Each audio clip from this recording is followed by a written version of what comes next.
നമസ്കാരം. ഇന്നിവിടെ കേരള കലാമണ്ഡലം അവതരിപ്പിക്കുന്ന സീതാസ്വയംവരം കഥകളിയാണ് നടക്കാൻ പോകുന്നത്. അതിനു മുന്നോടിയായിട്ട് തൃശ്ശൂർ കഥകളി ക്ലബിൻ്റെ ആഭിമുഖ്യത്തിൽ നടന്നുകൊണ്ടിരിക്കുന്ന നവരസം എന്ന ആസ്വാദന ക്ലാസിൻ്റെ ഭാഗമാണ് ഞാൻ ചെയ്യാൻ പോകുന്നത്.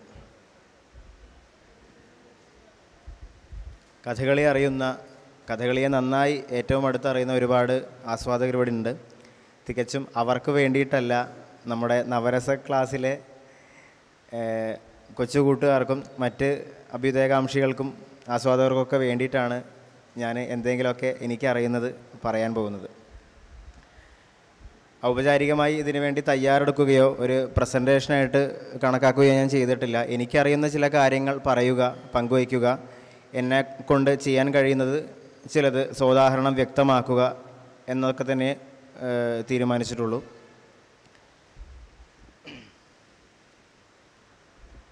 നവരസം ക്ലാസ്സിൽ പങ്കെടുക്കുന്ന എത്ര കുട്ടികളാണ് ഇപ്പോൾ ഇവിടെ ഉള്ളത്? എത്ര ആളുകളാണ് ഉള്ളത് ഇവിടെ? ആരൊക്കെയുണ്ട്?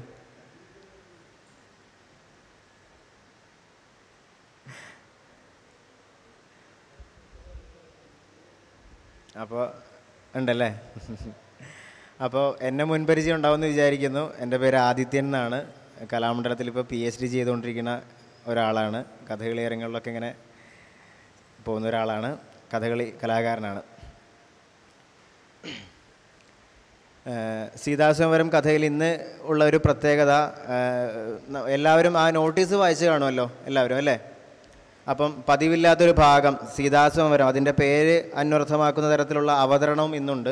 ആട്ടക്കഥയിൽ പരാമർശിച്ചിട്ടുള്ള സീതയുടെ സ്വയംവരത്തിൻ്റെ ഭാഗം, വിശ്വാമിത്രൻ, ജനകൻ തുടങ്ങിയിട്ടുള്ള കഥാപാത്രങ്ങളൊക്കെ വരുന്ന സ്വയംവരത്തിൻ്റെ ഭാഗം, പ്രധാനമായിട്ടും ആ വില്ലൊടിക്കൽ എന്ന കഥകളിൽ സീതാസ്വയംവരത്തിൽ വരുന്ന ആ ഭാഗമൊക്കെ ഇന്നിവിടെ കാണിക്കുന്നുണ്ട്. തീർച്ചയായിട്ടും നിങ്ങൾ കണ്ടിരിക്കേണ്ടതാണ്. കാരണം സീതാസ്വയംവരം ഉള്ള സ്ഥലങ്ങളിൽ മിക്കവാറും പരശുരാമൻ്റെ ഭാഗം മാത്രമാണ് ഉണ്ടാകാറുള്ളത്. പക്ഷേ അതിൽ നിന്നും വ്യത്യസ്തമായിട്ട് ഇവിടെ രംഗത്ത് നടപ്പില്ലാത്ത ആ ഒരു ഭാഗം കൂടെ അവതരിപ്പിക്കുന്നുണ്ട്. അപ്പോൾ തീർച്ചയായിട്ടും എല്ലാവരും അത് സശ്രദ്ധം കാണേണ്ടതാണെന്നുള്ളൊരു അഭ്യർത്ഥന കൂടിയുണ്ട്.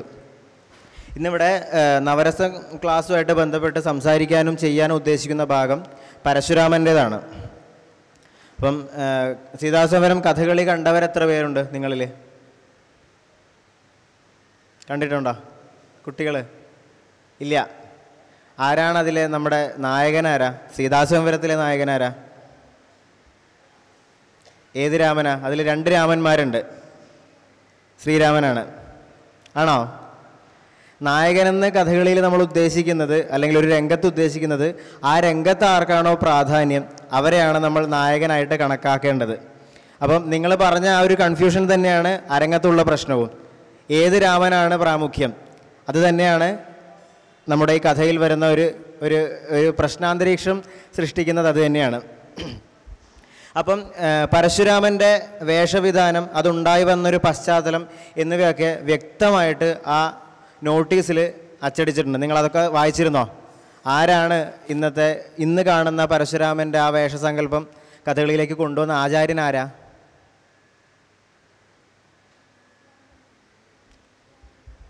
എണീറ്റെന്ന് പറയൂ.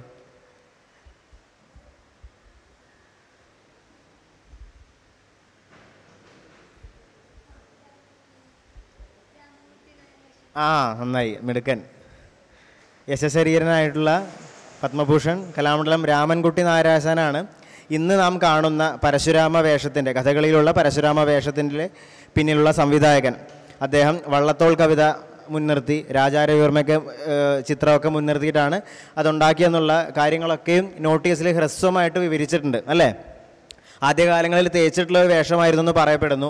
ഞാനും കണ്ടിട്ടില്ല, ചിത്രം കണ്ടിട്ടുണ്ട്. സദനം കൃഷ്ണൻകുട്ടി ആശാൻ്റെ ഒരു പഴുപ്പ് വേഷം, ശിവൻ്റെ പോലെ, ബലഭദ്രയുടെ ഒക്കെ പോലെ ഒരു പഴുപ്പ് വേഷം, ഒരു മീശ വരച്ച് ചുട്ടിക്കടിയിൽ താടി കെട്ടിയിട്ട് ആയിട്ടുള്ള പരശുരാമൻ്റെ ഒരു വേഷം കണ്ടു മാത്രമേ എനിക്കും, ആ ഒരു ചിത്രം കണ്ടു മാത്രമേ പരിചയമുള്ളൂ. ഞാൻ നേരിട്ട് വേഷമായിട്ട് ആരെങ്കിലും കണ്ടിട്ടില്ല. ഏതായാലും ഇന്ന് കാണുന്ന ആ വേഷത്തിൻ്റെ രീതിയിൽ ആയതുകൊണ്ട് തന്നെയാണ് പരശുരാമൻ എന്ന കഥാപാത്രം എല്ലാവരുടെയും മനസ്സിൽ ചിരപ്രതിഷ്ഠ നേടിയിട്ടുള്ളത് അല്ലേ? അത് കഥകളി കണ്ടിട്ടുള്ള ആസ്വാദകർക്ക് തീർച്ചയായിട്ടും അറിയാം. അപ്പം എന്തുകൊണ്ടാണ് പരശുരാമൻ ഇത്തരത്തിൽ അവതരിപ്പിക്കുന്നത്?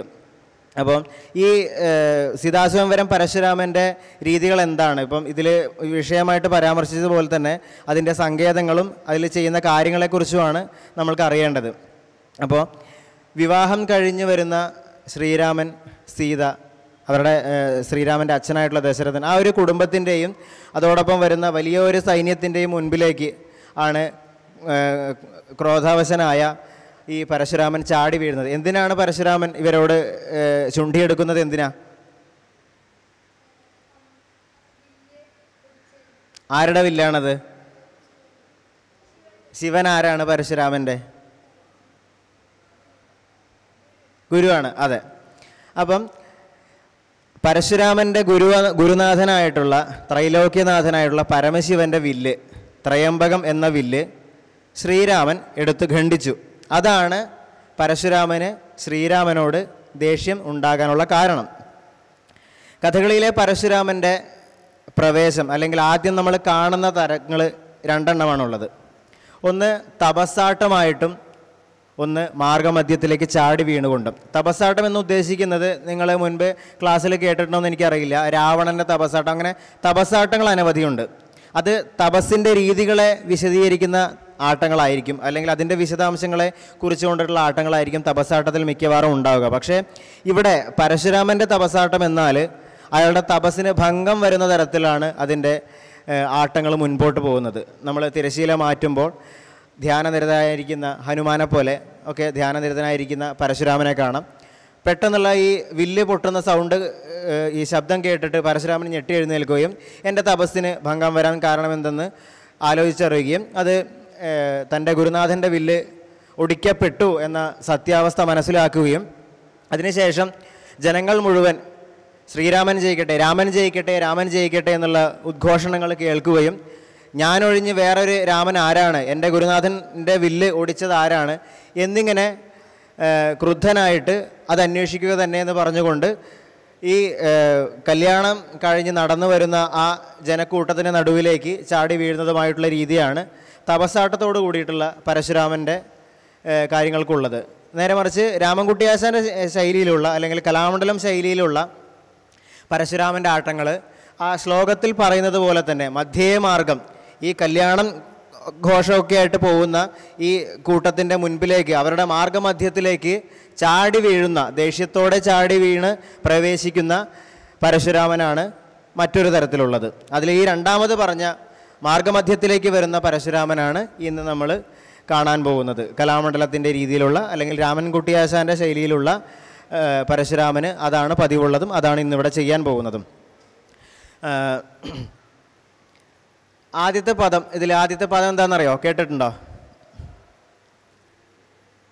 ആരടാ നടന്നിടുന്നു. അപ്പോൾ പരശുരാമൻ്റെ വേഷത്തിൻ്റെ ചെയ്വനകളെക്കുറിച്ച് പറയുകയാണെങ്കിൽ നിങ്ങൾ കണ്ടിട്ടുണ്ടാവും, കാൽസാധകങ്ങളൊക്കെ കണ്ടിട്ടുണ്ടാവും അല്ലേ?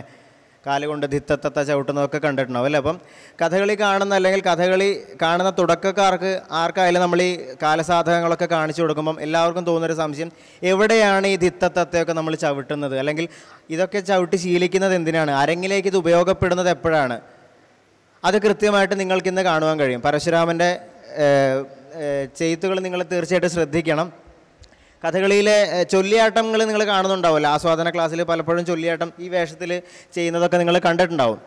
അപ്പം ഈ വേഷത്തിൽ ചെയ്യുന്നതും ഇതിനപ്പുറം കഥകളി വേഷത്തോടു കൂടി ചെയ്യുന്നതും ഒരു ആസ്വാദകൻ്റെ കണ്ണിൽ തീർച്ചയായിട്ടും രണ്ടും രണ്ട് തന്നെയാണ്. കാരണം ഈ ഒരു പൈജാമ പട്ടമൊക്കെ കെട്ടിയിട്ട് കഥകളിയുടെ മുഴുവൻ ചലനത്തിൻ്റെ സവിശേഷതകളോടുകൂടി ചെയ്യുന്നതിൽ നിന്നും വിഭിന്നമാണ് ഒരു വേഷത്തോടു കൂടി അരങ്ങിൽ വന്ന് ചെയ്യുന്നത് അല്ലേ? ഇപ്പം കാൽ കൊണ്ട് ചവിട്ടുന്നതായാലും ശരീരം കൊണ്ട് ഉലയുന്നതായാലും അതൊക്കെയും കാണുന്നതിന് ആസ്വാദകനൊരു തടസ്സമുണ്ട്. എന്താണ്? ആ ആഹാര്യം. അപ്പം വളരെ കുറച്ച് മാത്രം ആഹാര്യത്തിൻ്റെ ഒരു ലാഘവം ഉള്ളൊരു വേഷമാണ് പരശുരാമൻ. പരശുരാമൻ ഏത് വിഭാഗത്തിൽ പെടുന്ന കഥാപാത്രമാണ് കഥകളിയിൽ? 5 വിഭാഗങ്ങളുള്ളതിൽ മിനുക്കാണ്. പച്ച, കത്തി, കരി, താടി, മിനുക്കിൽ പെടുന്ന, മിനുക്ക് വിഭാഗത്തിൽ പെടുന്ന. മിനുക്കിൽ ഏതൊക്കെ കഥാപാത്രങ്ങളാണ് വരിക? സ്ത്രീ വേഷങ്ങൾ വരാം, പുരുഷ വേഷങ്ങളിൽ മഹർഷിമാർ, ദൂതന്മാർ ഒക്കെ വരാം. അപ്പോൾ അതിൽ മഹർഷിമാരുടെ കൂട്ടത്തിൽ പെടുന്ന പരശുരാമനാണ് നമ്മുടെ ഈ സീതാസ്വയംവരത്തിലുള്ള കഥാപാത്രമായിട്ട് അവതരിപ്പിക്കുന്നത്. അപ്പം ഇതിൽ തന്നെ ഈ മിനുക്ക് കഥാപാത്രങ്ങളിൽ ദൂതന്മാർക്കും പരശുരാമനുമാണ് കഥകളിയിലെ ചൊല്ലിയാട്ടത്തിൻ്റെ സവിശേഷതകൾ അതേപടി അരങ്ങിൽ കാണിക്കുവാൻ പറ്റുന്ന, സാർത്ഥകമായി ആസ്വാദകർക്ക് മുൻപിൽ കാണിക്കുവാൻ പറ്റുന്നൊരു കഥാപാത്രമാണ് പരശുരാമൻ. പരശുരാമൻ്റെ സ്ഥായിഭാവം എന്താണ്? വീരരസപ്രധാനിയാണ് അല്ലേ? അയാൾക്ക് ക്രോധമാണ്, വീരരസപ്രധാനിയാണ് അയാൾ അത്രയും ഒരു ഓജസ്സുള്ളൊരു മഹർഷിവര്യനാണ്. അപ്പം ഇവിടുത്തെ സന്ദർഭം എന്താണ്? തൻ്റെ ഗുരുനാഥൻ്റെ വില്ല് ഒടിക്കപ്പെട്ടു. അപ്പം അത് ഒടിച്ച ആളുടെ നേരെയും അയാളുടെ അച്ഛൻ്റെ നേരെയും ആ അധികാരവർഗമായ ആ രാജാക്കന്മാർക്ക് നേരെയുമാണ് അയാളുടെ ക്രോധം മുഴുവൻ അയാൾ ആഞ്ഞടിക്കുന്നത്. അപ്പം ആ ക്രോധത്തിന് പറ്റുന്ന ചലനങ്ങളൊക്കെയും ആ പരശുരാമൻ്റെ ഓരോ ചലനത്തിലും നമുക്ക് കാണാൻ സാധിക്കുന്നതാണ്. അപ്പം ആരടാ നടന്നിടുന്നു, ഇതാണ് ആദ്യത്തെ പദം തുടങ്ങുന്ന രീതി, അതാണ്. അപ്പം നേരത്തെ പറഞ്ഞു മധ്യ മാർഗത്തിലേക്ക് വന്ന് ഉയർന്ന് ചാടിക്കൊണ്ടാണ് ഓടി വന്ന് ചാടി ഇവർ നടന്ന് ഈ വശത്തു നിന്നും ശ്രീരാമൻ സീത ദശരഥൻ മുമ്പിൽ അവരെ ആനയിച്ചുകൊണ്ട് ആദ്യം അരങ്ങിൽ നിന്ന് സദസ്സിൻ്റെ ഇടയിൽ കൂടെയാണ് വരുന്നത്. അവർ സദസ്സിൻ്റെ ഇടയിൽ കൂടെ വന്ന് അരങ്ങിനൊന്ന് വലം വെച്ച് ഈ ഭാഗത്തുകൂടെ ഇങ്ങോട്ടാണ് യാത്ര പോകുന്നത്. ആ യാത്രയുടെ മധ്യത്തിലേക്കാണ് ഈ വശത്തു നിന്നും വലതുവശത്തു നിന്നും പരശുരാമൻ ഒരു മേളത്തിൻ്റെ ഒരു പ്രത്യേക ഘട്ടത്തോടെ, അവിടെ പാട്ടില്ല, മേളം മാത്രമേ ഉള്ളൂ, ചെമ്പട മേളത്തിൽ പ്രത്യേക ഒരു ചെണ്ടയിലുള്ളൊരു കൊട്ടിക്കൂർപ്പിക്കലിൻ്റെ അവസാനത്തോട് കൂടിയിട്ട് പരശുരാമൻ ചാടി വീഴാണ് ഇവരുടെ മുമ്പിൽ. ചാടി വീണ ഉടനെ ക്രോധത്തോടെ അവരെ നോക്കിക്കൊണ്ട് ഈ കല്യാണം കഴിഞ്ഞ് വരുന്ന ഈ കൂട്ടത്തെ എല്ലാവരെയും നോക്കി നിന്ദിക്കുകയാണ്. എയ്യ എന്ന് പറഞ്ഞ എല്ലാവരെയും നമ്മൾ ആട്ടുക എന്ന് പറയില്ലേ, ആകെ ദേഷ്യത്തോടെ ഇവരെല്ലാം നിന്ദിച്ച് ത്രൈലോക്യനാഥനായുള്ള എൻ്റെ ഗുരുനാഥൻ്റെ വില്ലൊടിച്ചത് എന്തിന് എന്ന് വലിയൊരു ക്രോധത്തോടെയുള്ള ചോദ്യത്തോടെയാണ് പരശുരാമൻ്റെ ആദ്യത്തെ നിൽപ്പ്. ഈ കയ്യിൽ മഴുവും വില്ലും ഒക്കെ ആയിട്ട് ചാടി വീണിട്ടുള്ള ഈ പരശുരാമൻ്റെ നിൽപ്പും ചോദ്യവും ആദ്യത്തേത് അതാണ്. അത് കഴിഞ്ഞ് എന്നാൽ നിങ്ങളൊക്കെയും കൂട്ടത്തോടെ ഞാൻ നശിപ്പിക്കും, എന്നാൽ കണ്ടുകൊള്ളുക എന്ന് പറഞ്ഞ് ഒരു നാലാമിരട്ടി എന്ന സവിശേഷ നൃത്തമുണ്ട്. ഒരു പദത്തിലേക്ക് അടുക്കാൻ വേണ്ടി ഉള്ളൊരു പ്രത്യേക നൃത്ത സംവിധാനമാണ് നാലാമിരട്ടി. ആ നാലാമിരട്ടിയോട് കൂടിയിട്ട് നേരെ പദം തുടങ്ങുകയാണ്. ആരടാ നടന്നിടുന്നു. ഈ സീതാസ്വയംവരം പരശുരാമൻ്റെ ആട്ടങ്ങൾ അല്ലെങ്കിൽ ഇനി പറയാൻ പോകുന്ന കാര്യങ്ങൾ ഒരിക്കലും എന്നെപ്പോലുള്ളൊരു കഥകളിയിൽ ഇപ്പം തുടക്കക്കാരായിട്ടുള്ളവർക്ക് ഒരിക്കലും കളരികളിൽ നിന്ന് ഗുരുനാഥന്മാർ നേരിട്ട് പകർന്ന് തരാത്തതാണ്. കാരണം ഇതൊരിക്കലും നമ്മളെ കഥകളി കളരികളിൽ ഇതൊരിക്കലും പഠിപ്പിക്കില്ല. പലപ്പോഴും അരങ്ങേറ്റം കഴിഞ്ഞാൽ മിക്കവാറും ആദ്യമായിട്ട് കിട്ടുന്ന വേഷങ്ങൾ ഇതിൽ ഈ ലക്ഷ്മണൻ, സീത, അതും കഴിഞ്ഞിട്ടാണ് ദശരഥനിലേക്കൊക്കെ എത്തുക. അപ്പം പേര് സീതാസ്വയംവരം എന്നാണെങ്കിലും സീതയ്ക്ക് വളരെ കുറച്ച് പ്രാധാന്യം മാത്രമേ ഈ കഥയിലുള്ളൂ. സീത എന്നുള്ള ആ പേര് കഥയുടെ ടൈറ്റിൽ ഉള്ളത് കൊണ്ട് ഒരിക്കലും ആ വേഷം ആദ്യാവസാന വേഷമോ അല്ലെങ്കിൽ പ്രധാന വേഷമോ ആയി മാറുന്നില്ല. അപ്പം ഗുരുനാഥന്മാർ ഞങ്ങളൊക്കെ വേഷം കെട്ടിക്കും, അല്ലെങ്കിൽ എല്ലാവരും ഇന്ന് കാണാൻ പോകുന്നതും തുടക്കക്കാരായിട്ടുള്ള കുട്ടികളൊക്കെ സീത, ലക്ഷ്മണൻ തുടങ്ങിയിട്ടുള്ള വേഷങ്ങൾ കെട്ടിക്കും. അത് അരങ്ങിൽ അവർ നിൽക്കുന്നതോട് കൂടിയിട്ട് പലതരത്തിലുള്ള കാര്യങ്ങളാണ്. ഒന്ന് കഥകളി കാണാൻ പറ്റും, ഒന്ന് അണികളിൽ തേച്ചൊരുങ്ങി ഒരുപാട് നേരം തലയിൽ ഇതൊക്കെ കെട്ടിയൊരു ശീലം വരും. അപ്പം പല പല ഉദ്ദേശങ്ങൾ ഈ വേഷങ്ങൾ കെട്ടുന്നതിലൂടെ ഒരു തുടക്കക്കാരന് സിദ്ധിക്കാനുണ്ട്. അപ്പം നമ്മൾ ഈ സീതയും ലക്ഷ്മണനൊക്കെ കെട്ടിയിട്ടാണ് ഈ പരശുരാമൻ്റെ ആട്ടങ്ങളും കലാശങ്ങളൊക്കെ മനസ്സിലാക്കുന്നത്. അപ്പം അങ്ങനെ അരങ്ങിൽ നിന്ന് കളി കണ്ട്, സദസ്സിലല്ല അരങ്ങിൽ നിന്ന് കളി കണ്ടിട്ടാണ് ഞങ്ങൾ പരശുരാമൻ കെട്ടുന്ന ഓരോരുത്തരും ഈ ആട്ടങ്ങൾ ഹൃദിസ്ഥമാക്കുന്നത്. ഒരിക്കലും ഗുരുനാഥന്മാർ കളരികളിൽ നിന്ന് നേരിട്ട് പകർന്നു തരുന്നതല്ലെന്ന് സാരം. അപ്പോൾ ഇതിൻ്റെ ഒരു പ്രത്യേകത ഒരു കൃത്യമായിട്ടുള്ള ചിട്ട, ഇത്ര മാത്രമേ കാണിക്കാവൂ അല്ലെങ്കിൽ ഇന്നത് മാത്രമേ കാണിക്കാവൂ എന്നൊരു കണിശത ഒരിക്കലും പരശുരാമൻ്റെ ആട്ടങ്ങളിലില്ല. എന്നാൽ ആചാര്യന്മാരായിട്ട് ഉണ്ടാക്കി വെച്ചിരിക്കുന്ന ആട്ടത്തിൻ്റെ ഒരു ശൈലിയുണ്ട്. ഇന്ന ഭാഗം പാടുമ്പോൾ അല്ലെങ്കിൽ ഇന്ന ആട്ടത്തിൻ്റെ സമയത്ത് ഇന്ന ഒരു കഥയാണ് ആടേണ്ടത്, അല്ലെങ്കിൽ ഇന്നൊരു പരാമർശം വരുന്ന ഭാഗത്തെക്കുറിച്ചാണ് ആടേണ്ടത് എന്നുള്ളൊരു ഹിഡൻ അജണ്ട അതിനകത്തുണ്ട്. അല്ലാതെ ഇത് ഇത്ര മാത്രമേ കാണിക്കാവൂ എന്നൊരു ചിട്ടയോ അല്ലെങ്കിൽ അങ്ങനെ ഒരു കൃത്യതയോ ഒരിക്കലും പരശുരാമൻ്റെ ആട്ടങ്ങളിലില്ല. അപ്പോൾ ഞാൻ മനസ്സിലാക്കിയിരിക്കുന്നത് അല്ലെങ്കിൽ എനിക്ക് അങ്ങനെ ഞാൻ മനസ്സിലാക്കിയിട്ടുള്ള ആട്ടങ്ങളും എൻ്റെ പരിചയം വെച്ചിട്ടുള്ള കാര്യങ്ങളുമാണ് ഞാൻ പറയാൻ ഉദ്ദേശിക്കുന്നത്. അപ്പോൾ ആദ്യത്തേത് നേരത്തെ പറഞ്ഞതുപോലെ ആരടാ നടന്നിടുന്നു രാമനോടാ മോട വീരനെങ്കിൽ എന്നെ നീ ജയിച്ചു പോക വേണം. വീരരസത്തിന് പ്രധാനമായിട്ട് അതിന് ഉത്തേജകമാം വിധം പുഷ്ടിപ്പെടുത്തുന്ന തരത്തിലുള്ള ഈ ശരീരത്തിൻ്റെ ചലനങ്ങളാണ് പരശുരാമൻ്റെ ഓരോ ചുവടിലും. കഥകളി ചൊല്ലിയാട്ടം അനുശാസിക്കുന്ന എല്ലാ ഗുണങ്ങളും നമുക്കതിൽ കാണാൻ പറ്റും. കഥകളിയിലെ ഇളകിയാട്ടങ്ങൾ, കാൽസാധങ്ങൾ മുതലായ ഓരോ കാര്യങ്ങളും നമുക്ക് പരശുരാമൻ്റെ കലാശങ്ങളിലും മുദ്രാവതരണങ്ങളിലും ഇളകിയാട്ടത്തിലും ഓരോന്നിലായിട്ട് നമുക്ക് കാണാൻ പറ്റും. ഇളകിയാട്ടങ്ങൾ നിങ്ങൾ കണ്ടിട്ടുണ്ടോ? എന്താണ് ഇളകിയാട്ടങ്ങൾ?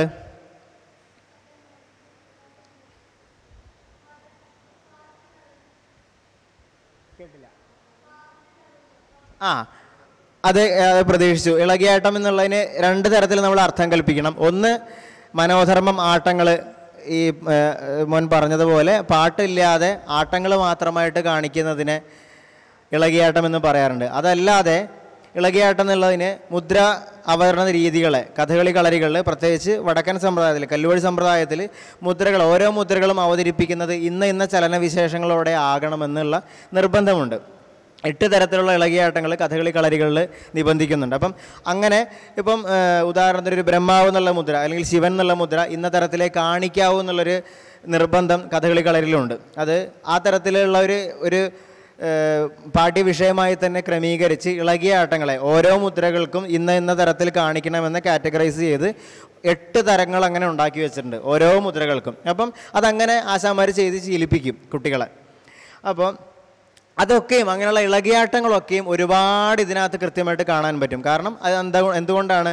വീരരസപ്രധാനമാണ്. അങ്ങനെയുള്ള ചലനങ്ങളൊക്കെയും ഒരു വിദ്യാർത്ഥിയെ സംബന്ധിച്ച് ഉത്സാഹത്തോടെ ചെയ്യേണ്ടുന്ന കാര്യങ്ങളാണ് അവയ്ക്കും കളരികളിൽ. അപ്പം അങ്ങനെയുള്ള ഒരുപാട് ചുവടുകൾ അല്ലെങ്കിൽ അങ്ങനെയുള്ള ഇളകിയാട്ടങ്ങളൊക്കെ അതേപടി, കഥകളിയുടെ സൗന്ദര്യങ്ങളൊക്കെ അതേപടി ഈ വേഷത്തിൽ കാണാൻ പറ്റും. അതാണ് നേരത്തെ പറഞ്ഞത്, മിനുക്ക് വേഷങ്ങളിലാണ് പ്രധാനമായിട്ട് പരശുരാമനിലും ദൂതനിലുമൊക്കെയാണ് വേഷത്തിൻ്റെ ബാഹുല്യം ഇല്ലാത്തത് കൊണ്ട് അത്തരത്തിലുള്ള വേഷങ്ങളിലാണ് കഥകളിയുടെ ചൊല്ലിയാട്ടത്തിൻ്റെ സൗന്ദര്യം നന്നായിട്ട് കാണാൻ പറ്റുക.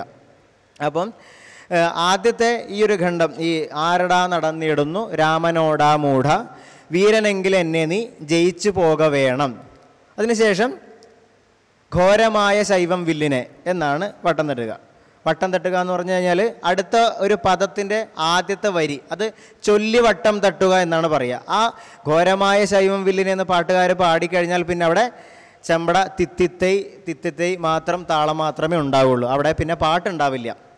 അത്തരത്തിലുള്ള ഒരു 10 വട്ടം തട്ടലുകളാണ് പരശുരാമന് ഉടനീളം ചെയ്യാനുള്ളത്. ആദ്യത്തെ ഘോരമായ ശൈവം വില്ലിനെ മുതൽ അവസാനത്തെ പരിചോട് നീ എന്നുടെ ശാപത്തെ എന്ന് വരെയുള്ള 10 ഇടങ്ങളിലായിട്ടുള്ള 10 കലാശങ്ങൾക്ക് മുൻപിലായിട്ടുള്ള ആട്ടങ്ങളാണ് പരശുരാമനെ പ്രധാനമാക്കി നിലനിർത്തുന്നത്.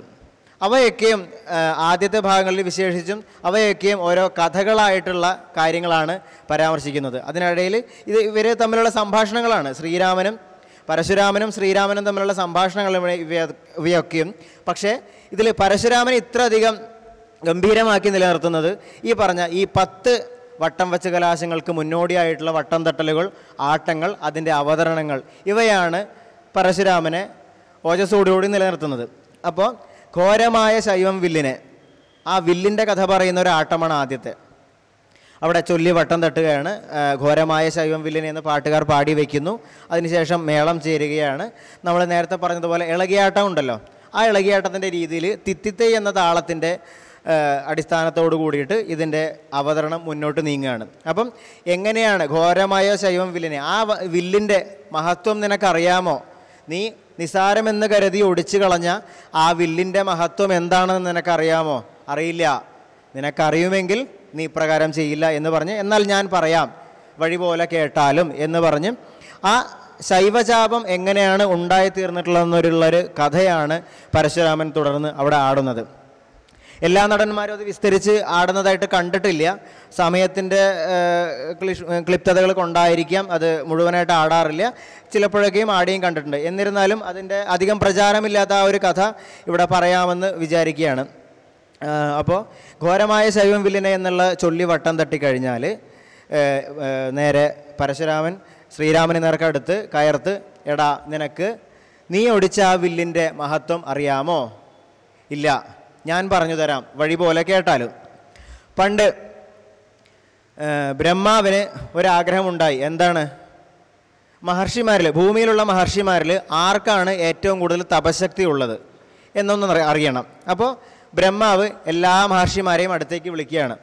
ഓരോ കൈകൊണ്ടും മഹർഷിമാരെ അടുത്തേക്ക് വിളിക്കുന്നതായിട്ട് ഈ പരശുരാമൻ പകർന്നാടുകയാണ്. പരശുരാമൻ അപ്പോൾ അവിടെ ബ്രഹ്മാവാവുണ്ട്, ഓരോ മുനിമാരാവുന്നുണ്ട്. ഈ പരശുരാമൻ എന്നുള്ള കഥാപാത്രം വിട്ട് ആ കഥയിലേക്ക് പോവുകയാണ്, പഴയ കഥയിലേക്ക് പോവുകയാണ്.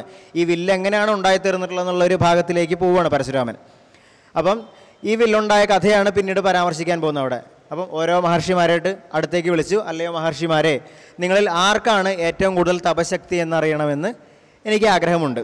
അതുകൊണ്ട് നിങ്ങൾ ഓരോരുത്തരും തപസ് വഴി പോലെ തുടങ്ങിയാലും എന്ന് പറഞ്ഞ് മഹർഷിമാരേക്കും അനുഗ്രഹിച്ച് പറഞ്ഞയക്കുകയാണ്. ഇപ്രകാരം ഓരോ മഹർഷിമാരും ഓരോ വിധത്തിലുള്ള തപസ് തുടങ്ങുകയാണ്. അപ്പം ഏറ്റവും കൂടുതൽ തപശക്തി കാണിച്ച് ബ്രഹ്മദേവനെ ബോധ്യപ്പെടുത്തേണ്ടതുണ്ട്. അപ്പം ഓരോ മഹർഷിമാരും എല്ലാവരും ശ്രേഷ്ഠതയുള്ള മഹർഷിമാരാണ്. അപ്പം ഓരോരുത്തരും കഠിനമായിട്ടുള്ള തപസ് തുടങ്ങുകയാണ്. ചിലർ ഒറ്റക്കാലിൽ നിന്ന് തപസ് ചെയ്യുന്നുണ്ട്, ചിലർ ശ്വാസം നിലനിർത്തി തപസ് ചെയ്യുന്നുണ്ട്, ചിലർ സമുദ്രത്തിൻ്റെ അടിയിലിറങ്ങി തപസ് ചെയ്യുന്നുണ്ട്. അങ്ങനെ പലതരത്തിലുള്ള കഠിന തപസ്സുകൾ ഓരോരുത്തരും ആരംഭിക്കുകയാണ്. അപ്പം അതിൽ ഒരാൾ മാത്രമാണ്, നേരത്തെ പറഞ്ഞ സമുദ്രത്തിൻ്റെ അടിയിലേക്ക് ഒരാൾ മാത്രം ഇറങ്ങി തപസ് ചെയ്യേണ്ടത്. ആരാണ്? പെരുവിരലിൻ്റെ വലിപ്പമുള്ളൊരു മഹർഷി ഉണ്ടാരാ? ആരാത്? ഗൗതമൻ. ഗൗതമൻ എന്നൊരു മഹർഷി മാത്രം സമുദ്രത്തിൻ്റെ അടിയിലിറങ്ങി തപസ് ആരംഭിച്ചു. കാലങ്ങളങ്ങനെ മേൽക്കുമേലിങ്ങനെ അനവധി മറിഞ്ഞു പോയി. എല്ലാവരും ഒരു പരിധി കഴിഞ്ഞപ്പം മഹർഷിമാരൊക്കെയും തപസ് ഉപേക്ഷിച്ച്, അയ്യോ ബ്രഹ്മദേവ എനിക്ക് വയ്യ, അല്ലെങ്കിൽ ഞാൻ അശക്തനാണ് എന്ന് പറഞ്ഞ് ഓരോരുത്തരും പിൻവാങ്ങി പോവുകയാണ്. എന്നാൽ ഗൗതമ മഹർഷി മാത്രം സമുദ്രത്തിൻ്റെ അടിയിൽ നിന്നിട്ട് തപസ് ചെയ്തത് നിർത്തിയില്ല, അവസാനിപ്പിച്ചില്ല. അപ്പം അദ്ദേഹത്തിൻ്റെ തപസ്സിൻ്റെ ആ ഒരു കഠിനമായിട്ടുള്ളൊരു അവസ്ഥ കൊണ്ട് അദ്ദേഹത്തിൻ്റെ ശിരസിൽ നിന്നും ശിരസ് പൊട്ടി ഒരു ശോഭ അല്ലെങ്കിൽ ഒരു ദണ്ട്, രണ്ട് തരത്തിലും കാണിച്ച് കണ്ടിട്ടുണ്ട്. ഒരു ശോഭ അല്ലെങ്കിൽ ഒരു ദണ്ട് ഉയർന്നു പൊങ്ങി മുകളിലേക്ക് പോയി ഉയർന്നുയർന്ന് സ്വർഗ്ഗ കവാടത്തിൻ്റെ മുൻപിൽ ഇങ്ങനെ മുട്ടി നിൽക്കുകയാണ്. അത് ഇനിയും ഉയർന്നു പൊങ്ങുകയാണെങ്കിൽ സ്വർഗ്ഗലോകം തന്നെ നശിക്കുമെന്നുള്ളൊരു ഭയം കൊണ്ട് ദേവന്മാരൊക്കെയും ഒത്തുകൂടി ബ്രഹ്മദേവനെ ചെന്ന് കാണുകയാണ്. അല്ലയോ ബ്രഹ്മദേവ, ഇനിയും ഇത് മുന്നോട്ട് പോയാൽ സ്വർഗം നശിക്കും, അന്ന് എന്തെങ്കിലും ഒരു വഴി കാണണമെന്ന് പറയുകയാണ്. അപ്പോൾ ബ്രഹ്മാവിന് ബോധ്യമായി, എന്താണ്, തപശക്തി കൊണ്ട് ഗൗതമൻ തന്നെയാണ് മുൻപിൽ.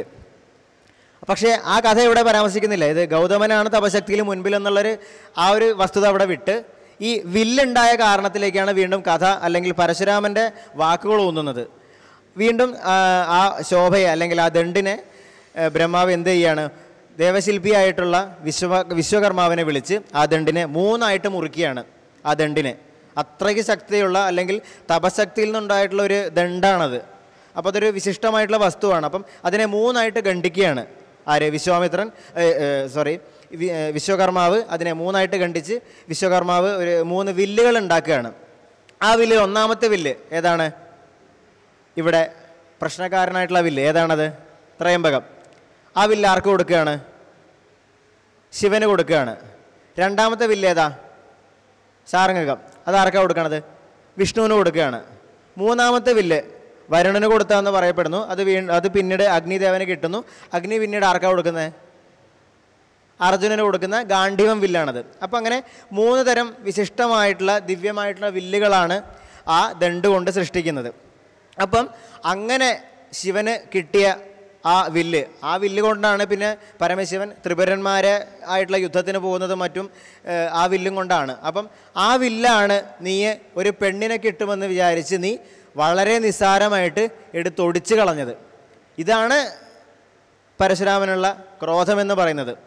ഏതാട്ടം കാണിക്കുമ്പോൾ അതിനകത്തൊരു കഥയുണ്ട്. ഇപ്പം ഞാൻ പറഞ്ഞല്ലോ 10 ഇടങ്ങളിലായിട്ട് ആട്ടങ്ങൾ കാണിക്കുന്നുണ്ട്. ആദ്യത്തെ ഈ ഭാഗത്ത് കാണിക്കുന്നത് എന്താണ്? ഈ വില്ല് എങ്ങനെയാണ് ഉണ്ടായത്.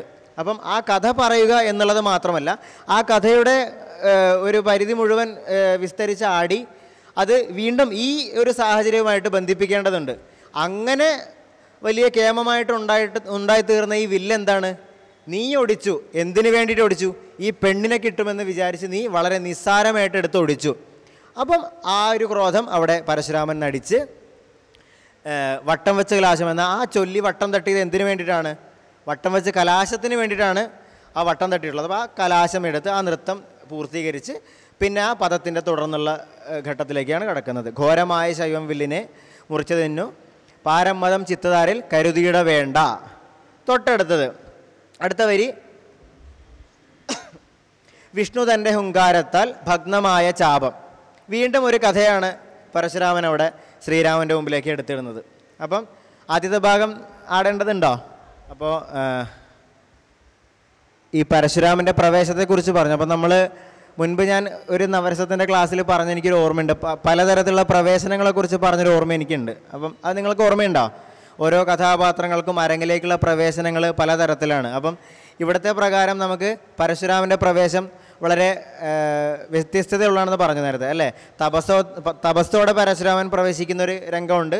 അതൊഴിച്ച് രാമൻകുട്ടി നാരായണൻ്റെ ശൈലിയിൽ ഈ മാർഗമധ്യത്തിലേക്ക് കടന്നു വീഴുന്ന പരശുരാമൻ്റെ പ്രവേശമുണ്ട്. അപ്പം ആ ഒരു പരശുരാമൻ്റെ പ്രവേശത്തിനുള്ളൊരു പ്രത്യേകത ഞാൻ നേരത്തെ പറഞ്ഞു. അവിടെ ശ്ലോകങ്ങളോ പാട്ടോ ഒന്നുമല്ല, പ്രത്യേക തരത്തിലുള്ളൊരു കൊട്ടിക്കൂർപ്പിക്കലാണ് ചെണ്ടയിലൂടെ ചെയ്യുന്നത്, മേളത്തിൻ്റെ ഭാഗത്തുനിന്നുള്ളത്. അപ്പം ചെമ്പടാളത്തിലുള്ളൊരു പ്രത്യേക ഒരു കൊട്ടിക്കൂർപ്പിക്കൽ, അങ്ങനെ പരശുരാമൻ്റെ വരവിന് ഒരു അന്തരീക്ഷം ഉണ്ടാക്കുകയാണ്. ഈ കല്യാണം കഴിഞ്ഞ് നടന്നു വരുന്ന അല്ലെങ്കിൽ സഞ്ചരിച്ചു വരുന്ന ആ കൂട്ടത്തിൻ്റെ നടുവിലേക്കാണ് ഈ പരശുരാമൻ ചാടി വീഴുന്നുള്ള ഒരു കാര്യങ്ങളൊക്കെ നേരത്തെ പറഞ്ഞു. അപ്പം ഇവർക്ക് കാണുമ്പോൾ ഒരു ഭയചകിതമായൊരു അവസ്ഥ അവിടെ ഉണ്ടാകുന്നുണ്ട്. ആകെ എന്താണ് ഒരു പന്തിയല്ലാത്ത അവസ്ഥ, കാർമേഘങ്ങളൊക്കെ ഉരുണ്ട് കൂടുന്നുണ്ട്, വല്ലാത്തൊരു അന്തരീക്ഷം. രാമായണം വായിച്ചിട്ടുള്ളവർക്കറിയാം, വല്ലാത്തൊരു അന്തരീക്ഷത്തെക്കുറിച്ച് അതിനകത്ത് പറയുന്നുണ്ട്. അപ്പം ആ ഒരു അന്തരീക്ഷം സൃഷ്ടിക്കുക, അല്ലെങ്കിൽ ഒരു പന്തിയല്ലാത്തൊരു അന്തരീക്ഷം സൃഷ്ടിക്കുക, പരശുരാമൻ്റെ വരവിന് വേണ്ടിയിട്ട് ഒരു സാഹചര്യം അവിടെ ഉണ്ടാക്കുക എന്നുള്ളൊരു കർമ്മമാണ് മേളത്തിലൂടെ അവിടെ ചെയ്യുന്നത്. അതെങ്ങനെയാണെന്നുള്ളതൊന്ന് നോക്കാം.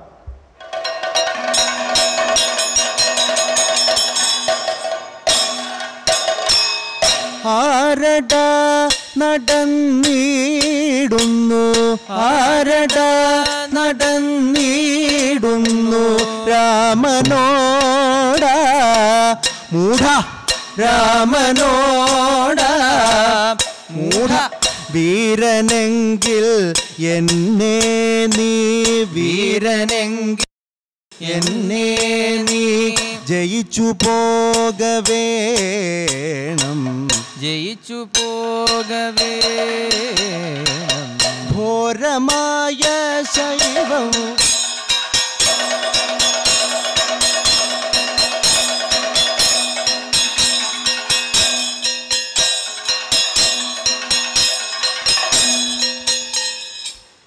ഈ തിത്തിത്തൈ താളത്തിൻ്റെ അകമ്പടിയോട് കൂടിയിട്ടാണ് പിന്നീടുള്ള ആ ആട്ടങ്ങൾ നേരത്തെ പറഞ്ഞ പോലെ ആ കഥ പരശുരാമൻ ആടിക്കൊണ്ട് ആ കഥയെ മുന്നോട്ട് കൊണ്ടുപോകുന്നത് അങ്ങനെയാണ്. അങ്ങനെ കഥ പറഞ്ഞ് അവസാനിപ്പിച്ച് ഞാൻ നേരത്തെ പറഞ്ഞ പോലെ ഇപ്രകാരമുള്ള അല്ലെങ്കിൽ ആ ഇത്രയും മഹത്വമുള്ള ആ വില്ല് നീ ഒടിച്ചില്ലേ എന്ന് അന്ന് ആട്ടം അതിലേക്ക് വീണ്ടും ഈ കഥാതന്തുവുമായി ചേർത്ത് നിർത്തി അതിനെ അവസാനിപ്പിച്ച് കലാശമെടുത്ത് ആ പദത്തിൻ്റെ തുടർച്ചയായിട്ടാണ് പിന്നെ വീണ്ടും മുന്നോട്ട് പോകുന്നത്. അടുത്തത് വിഷ്ണുതൻ്റെ ഹുങ്കാരം, അതും പ്രധാനപ്പെട്ട ഒരു ആട്ടത്തിൻ്റെ ഭാഗമാണ്. അതൊരു കഥ തന്നെയാണ് അവിടെ വീണ്ടും പരശുരാമൻ ആടുന്നത്. ആ വില്ലിനൊരു പ്രത്യേകതയുണ്ട്. പണ്ട് ഇത്തരത്തിൽ പരമശിവന് കിട്ടിയ ആ വില്ല്, ശ്രേഷ്ഠമായിട്ടുള്ള ആ ത്രയംബകം വില്ല് ഇന്ന് ആ ഒരു പൂർവാവസ്ഥയിലല്ല, അത് ഭഗ്നമായിരിക്കുകയാണ്. അത് വളഞ്ഞു പൊളഞ്ഞു ഉള്ളൊരവസ്ഥയിലാണത് ഉണ്ടായിരുന്നത്. അങ്ങനെയാണത് ജനക മഹാരാജാവിന് കിട്ടുന്നത്. അതെങ്ങനെയാണ്? നീ ആ വില്ല് നീ കണ്ടിട്ടുണ്ടോ രാമ, അല്ലയോ ശ്രീരാമ? നീ ആ വില്ല് നേരിട്ട് കണ്ടുവോ? ആ വില്ല് നീ ശ്രദ്ധിച്ചോ? അല്ലെങ്കിൽ വഴി പോലെ നീ അത് കണ്ടുവോ? ആ കണ്ടു. എങ്ങനെയാണത്? വളഞ്ഞു പൊളഞ്ഞു പോയിട്ടുണ്ട്. ആ വില്ല് വളഞ്ഞു പൊളഞ്ഞു പോയത് എങ്ങനെയാണ് നിനക്കറിയുമോ?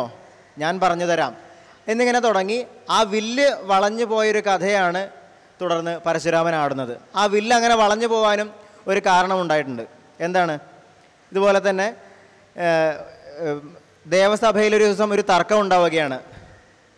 ത്രിമൂർത്തികളിൽ 2 പേര്, വിഷ്ണു, ശിവൻ, ഈ 2 ദേവന്മാരിൽ ആർക്കാണ് ഏറ്റവും കൂടുതൽ ശക്തി എന്ന് അറിയണമെന്നുള്ളത് ദേവകൾക്കറിയണം. അവർ വെറുതെ ഇരിക്കുകയാണ്. അപ്പോൾ അവർക്കൊരു സംശയം, ഇവരിൽ ആർക്കാണ് ഏറ്റവും കൂടുതൽ ശക്തി. അപ്പം അങ്ങനെ ഒരു തർക്കം. ഒരു കൂട്ടം പറയുന്നു ശിവനാണ് ശക്തി, ഒരു കൂട്ടം പറയണു വിഷ്ണുവിനാണ് ശക്തി. അത് തന്നെ ഇപ്പോഴും നിൽക്കുന്നുണ്ട്. വൈഷ്ണവരുമുണ്ട്, ശൈവരുമുണ്ട്. ആ ഒരു വഴക്ക് ഇന്നും തുടർന്ന് പോരുന്നുണ്ട്. അപ്പം ഈ ഒരു തർക്കം നിലനിൽക്കുന്നതോടെ ഇവർ ഒരു സമവായത്തിലെത്തി ബ്രഹ്മദേവനെ ചെന്ന് കാണുകയാണ്. അല്ലയോ ബ്രഹ്മദേവ, ഞങ്ങൾക്കൊരു സംശയമുണ്ട്. ദേവന്മാരിൽ മഹാവിഷ്ണുവിനാണോ പരമശിവനാണോ ശക്തി കൂടുതൽ? ഞങ്ങൾക്കൊന്ന് അറിയണം. അതുകൊണ്ട് അവരെ തമ്മിലൊന്ന് ഏറ്റുമുട്ടിപ്പിക്കാൻ പറ്റുമോ? അങ്ങനെ ബ്രഹ്മദേവൻ 2 പേരുടെത്തേക്കും പുറപ്പെട്ട് ആദ്യം വിഷ്ണുവിൻ്റെ അടുത്ത് പോയി പറഞ്ഞു, അല്ലയോ ഭഗവാനെ, അങ്ങയ്ക്കാണോ പരമശിവനാണോ ഏറ്റവും കൂടുതൽ ശക്തി എന്നൊന്ന് അറിയണം. അപ്പം നിങ്ങൾ തമ്മിൽ ഒന്ന് മത്സരിക്കാമോ എന്ന് ബ്രഹ്മദേവൻ വിഷ്ണുവിനോട് ചോദിക്കുന്നു. ഇതേ ചോദ്യം തന്നെ അല്ലെങ്കിൽ ഇതേ അഭ്യർത്ഥന തന്നെ പരമശിവൻ്റെ അടുത്തും ബ്രഹ്മദേവൻ അവതരിപ്പിക്കുകയാണ്. അപ്പോൾ ഇത്തരത്തിൽ ബ്രഹ്മദേവൻ്റെ അഭ്യർത്ഥന മാനിച്ചുകൊണ്ട് മഹാവിഷ്ണുവും പരമശിവനും തമ്മിൽ ഏറ്റുമുട്ടുകയാണ്.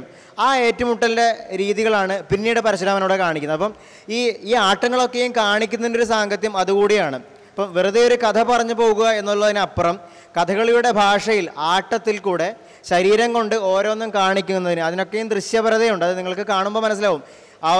ഓരോ കഥകൾ കാണിക്കുന്നതിലും അതിലേക്ക് ഓരോ വാചകങ്ങൾക്കും കൃത്യം വാചകങ്ങൾ അതിൽ കഥകളിയുമായി ചേർത്തുകൊണ്ട് ഇന്ന വാചകങ്ങൾ കാണിച്ചാൽ അത് കാണുവാനായിട്ട് കൂടുതൽ ദൃശ്യചാരുതയുണ്ടെന്ന് തിരിച്ചറിഞ്ഞ് ആ വാചകങ്ങളെ മാത്രം മുൻനിർത്തിയാണ് ആ കഥ തന്തു മുന്നോട്ട് പോകുന്നത്. അപ്പോൾ വിഷ്ണുവിൻ്റെയും ശിവൻ്റെയും ഈ യുദ്ധത്തെയാണ് പിന്നീട് ഇവിടെ നിന്ന് പരാമർശിക്കുന്നത്.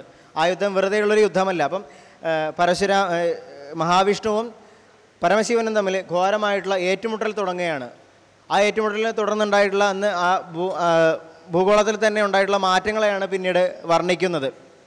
സമുദ്രത്തിൽ കരകവിഞ്ഞ് ജലം പരന്നൊഴുകി തിരമാലക്കൂട്ടങ്ങളോടുകൂടി ഉരുണ്ടു വരികയാണ്. ഇവരുടെ യുദ്ധം കാരണം അന്തരീക്ഷത്തിൽ അത്രയും മാറ്റങ്ങൾ ഉണ്ടാകുന്നുണ്ട്. പിന്നെന്താണ്, മിന്നൽ പിണരുകൾ ഉണ്ടാകുന്നുണ്ട്, മഴയുണ്ടാകുന്നുണ്ട്, ഇടിയുണ്ടാകുന്നുണ്ട്, അങ്ങനെ നക്ഷത്രങ്ങൾ പൊട്ടി വീഴുന്നുണ്ട്. അണ്ടകടാഹം തന്നെ നടുങ്ങുന്ന ഒരു അവസ്ഥയാണ് ഭൂമിക്കുള്ളത്. അത്തരത്തിലുള്ളൊരു യുദ്ധം അതിനു മുൻപോ അതിനു ശേഷമോ ഉണ്ടായിട്ടില്ല.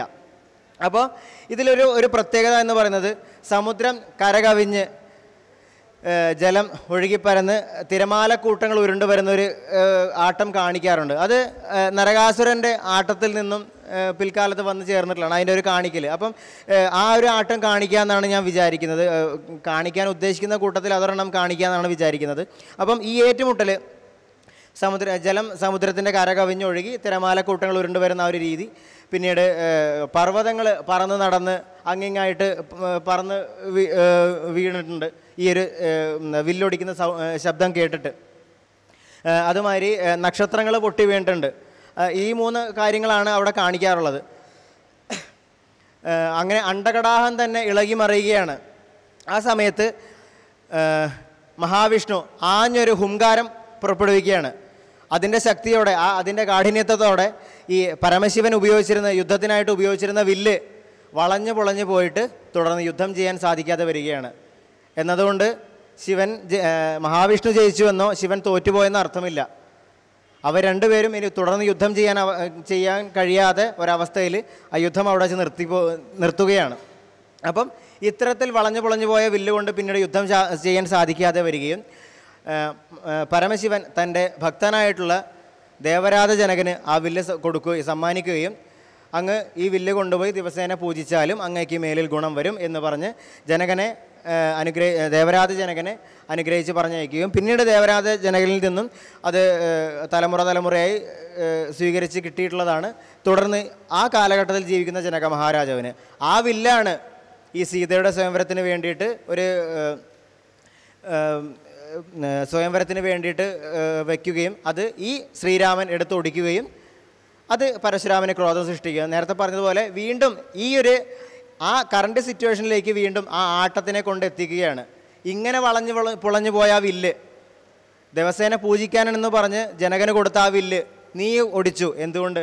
ഒരു പെണ്ണിനെ കിട്ടുമെന്ന് വിചാരിച്ചുകൊണ്ട്. അപ്പോൾ വീണ്ടും പരശുരാമൻ അപ്പോൾ നടക്കുന്ന ഒരു വർത്തമാനകാലത്തിൽ നടക്കുന്ന ഒരു സംഭവമായി ബന്ധിപ്പിച്ചുകൊണ്ട് ആ ആട്ടത്തെ അവസാനിപ്പിച്ച് വീണ്ടും ഈ വട്ടം വെച്ച കലാശം എന്ന് പറയുന്ന ഈ ചൊല്ലി വട്ടം തട്ടിയതിന് ശേഷം ചെയ്യുന്ന ആ നൃത്തവിശേഷത്തിലേക്ക് എത്തുകയും തുടർന്ന് അതിൻ്റെ കലാശത്തോടുകൂടി വീണ്ടും പദാഭിനയത്തിലേക്ക് കടക്കുകയും അങ്ങനെയാണ് ഈ നേരത്തെ പറഞ്ഞ 10 ഇടങ്ങളും മുന്നോട്ട് പോകുന്നു. അപ്പോൾ ഈ വിഷ്ണു തൻ്റെ ഹുങ്കാരത്താൽ എന്ന ആ ഒരു ആട്ടത്തിൻ്റെ ആ ഒരു ശകലം മാത്രം ഒന്ന് ഡെമോൺസ്ട്രേറ്റ് ചെയ്യാമെന്ന് വിചാരിക്കുകയാണ്. ആ ഒരു ആട്ടം മാത്രം ഒന്ന് കാണിക്കാം.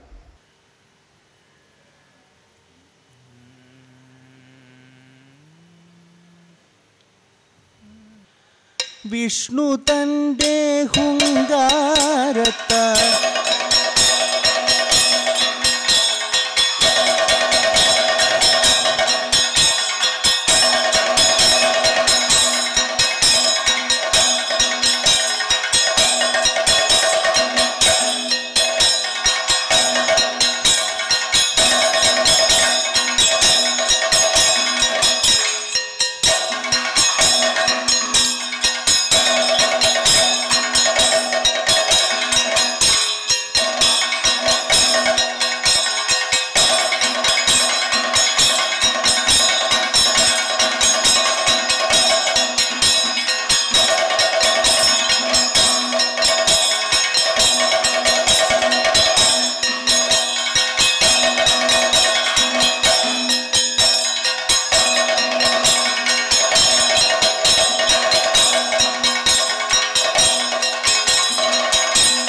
അവസാനം ചെയ്ത ഒരു നൃത്തഖണ്ഡമാണ് വട്ടം വെച്ച കലാശം. അത് മനസ്സിലായി കാണുമെന്ന് വിചാരിക്കുന്നു. അതിൻ്റെ തുടർച്ചയായി അടക്കം എന്ന ഒരു എണ്ണം കൂടെ എടുത്ത് അടുത്ത പദത്തിൻ്റെ മുന്നോടിയായിട്ട് ചെല്ലുന്ന അത് ഒന്ന് പറഞ്ഞവിടെ വയ്ക്കും. വിഷ്ണു തൻ്റെ ഹുങ്കാരത്തിൽ അതും കൂടെ കാണിച്ച് അടക്കം കൂടെ എടുത്ത് അവസാനിപ്പിച്ച് വീണ്ടും ആ പദത്തിലേക്ക് തുടർന്ന് പോവുകയാണ് ചെയ്യുന്നത്. പിന്നീട് ആ പദത്തിൻ്റെ അവതരണമാണ് വിഷ്ണു തൻ്റെ ഹുങ്കാരത്താൽ ഭഗ്നമായ ചാപം ദുഷ്ടാനീ മുറിച്ചു തിന്നു ശൗര്യം കൊണ്ടല്ലേതും. തുടർന്ന് ഉത്തമ ദശരഥൻ്റെ ഈ ദശരഥനെ കുറിച്ചിട്ടുള്ള കാര്യങ്ങളാണ് തുടർന്നുള്ള പദത്തിൻ്റെ അവതരണത്തിൽ വരുന്നത്. ദശരഥൻ്റെ കാര്യങ്ങൾ, അതായത് ഇന്ന് പലതരത്തിലേക്ക് കാണിക്കാറുണ്ട്. നേരത്തെ പറഞ്ഞു അതൊന്നും ചിട്ടപ്പെട്ട കാര്യങ്ങളല്ല. പൊതുവെ കാണിക്കാറുള്ളത് പിന്നിലായിട്ട് നിൽക്കുന്ന ദശരഥൻ്റെ കൈപിടിച്ച് മുന്നോട്ട് കൊണ്ടുവന്ന് ആ സമയത്ത് പേടിച്ച് വിറയ്ക്കുന്നുണ്ടാവും ദശരഥൻ. അപ്പോൾ ദശരഥൻ്റെ ഉത്തമ ദശരഥൻ്റെ എന്നാണ് പറയുന്നതെങ്കിലും കഥകളി ഇറങ്ങൽ കാണിച്ച് വരാറുള്ളത് നേരെ തിരിച്ചാണ്. ദശരഥൻ്റെ വളരെ മോശമായിട്ടുള്ളൊരവസ്ഥയാണ് മിക്കവാറും പരശുരാമൻ ചിത്രീകരിക്കുന്നത്. ഉത്തമനായിട്ടുള്ള ദശരഥനെ അല്ല, അധമനായിട്ടുള്ളൊരു ദശരഥനെയാണ് മിക്കവാറും ചിത്രീകരിക്കാറുള്ളത്. കാരണം ഈ ദശരഥൻ്റെ വേഷം തന്നെ അത്തരത്തിലാണ്. ഒരു വൃദ്ധനായ താടിയും കീഴടൊക്കെ വെച്ചുള്ളൊരു മിനുക്ക് വേഷമായിട്ടാണ് കഥകളിൽ അവതരിപ്പിക്കുന്നത്. അപ്പോൾ പേടിച്ച് വിറച്ച് നിൽക്കുന്ന ഒരു ദശരഥൻ്റെ കൈ പിടിച്ച് മുന്നിലേക്ക് കൊണ്ടുവന്ന് നിനക്കെന്നെ ഓർമ്മയുണ്ടോ? പണ്ട് ഞാൻ നിന്നെ വെറുതെ വിട്ടു. ഞാൻ ക്ഷത്രിയരെ ഒന്നടങ്കം ഹനിച്ചു വരുന്ന സമയത്ത് നീ എൻ്റെ മുന്നിൽ പെട്ടു. ആ സമയത്ത് ഞാൻ നിന്നെ വെട്ടാനായവേ നീ എൻ്റെ കാലിൽ വീണ് കരഞ്ഞു. അയ്യോ അല്ലയോ രാമ, എന്നെ ഒന്നും ചെയ്യരുതേ. എനിക്ക് മരണശേഷം എൻ്റെ കർമ്മങ്ങൾ ചെയ്യാൻ പോലും എനിക്കൊരു കുഞ്ഞുങ്ങളില്ല, ഒരു കുഞ്ഞു പോലും എനിക്കില്ല. അതുകൊണ്ട് എന്നെ വെറുതെ വിടണമെന്ന് പറഞ്ഞ കെഞ്ചി. അതുകൊണ്ട് കരയുന്ന രക്തം എനിക്ക് എന്ത് എന്ന് പറഞ്ഞ് പരശുരാമൻ വെറുതെ വിടുകയാണ് ഈ ദശരഥനെ. അത്രയും കാലം തന്നോട് എതിർത്ത രാജാക്കന്മാരെത്രയും പരശുരാമൻ കൊന്നുതള്ളി. പക്ഷേ അതിനൊക്കെ വിപരീതമായിട്ടാണ് ദശരഥൻ തൻ്റെ കാൽക്കൽ വീണ് കരയുകയാണ്. അപ്പോൾ അയാളോട് തനിക്കെന്തിന് ശത്രുത എന്ന് പറഞ്ഞ് അയാളൊരു ഭിക്ഷ എന്നോണം പരശുരാമൻ ദശരഥനെ വെറുതെ വിടുകയാണ്. അന്ന് വെറുതെ വിട്ട നീ ഇന്ന് വെറും 4 പുഴുക്കളെയും കൊണ്ട് ഒരു കല്യാണവും കഴിച്ച് മക്കളുടെ കല്യാണം കഴിപ്പിച്ച് എൻ്റെ മുൻപിലേക്ക് തന്നെ നീ വന്നു. ആ വരാൻ കാരണം എന്താ? അന്ന് ഞാൻ വെറുതെ വിട്ടതുകൊണ്ടാണ്.